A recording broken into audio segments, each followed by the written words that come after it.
but you need to see Iran.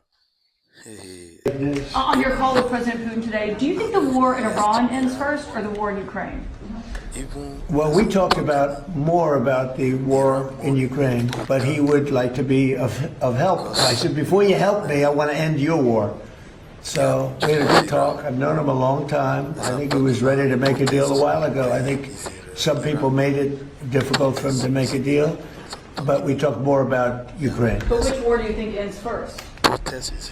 That's an interesting question. You know, coming from you, that's very interesting. Which war would end first? I don't know. Maybe they're on a similar timetable. I think Ukraine, militarily, they're defeated. Okay, you wouldn't know that by reading the fake news, but militarily, look, they're Navy. So they had 159 ships.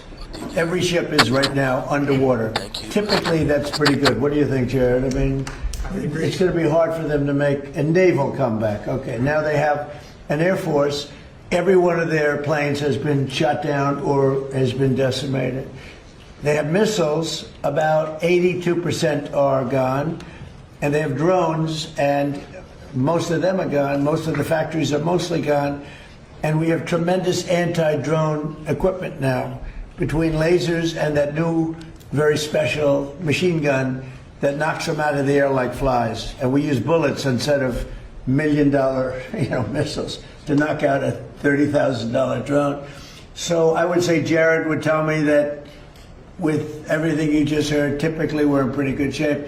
And in addition, their economy is crashing. Their, as you know, their money, they call it their money, they don't have a name for it. Their money is valueless. They've got inflation that nobody's ever seen before.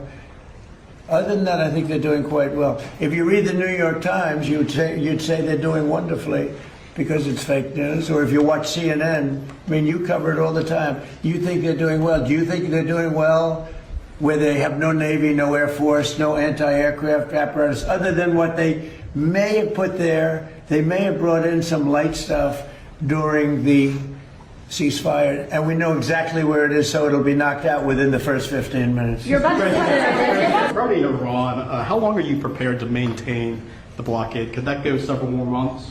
Well, the blockade is genius, okay? The blockade has been 100% foolproof. It shows how good our Navy is, I can tell you that. Nobody's going to play games. We have the greatest military in the world, and I built much of it during my first term, and we've been building it since. And the greatest anywhere in the world, nobody even close. And you see that whether it's Venezuela, and they have a good military in Venezuela, but it was over in one day. It was actually over in about 48 minutes. Iran, the same thing. I mean, militarily, we've wiped them out. They have no military left. It's all the Navy's at the bottom of the sea. The Air Force is never going to fly again. We've got an amazing military. Now they have to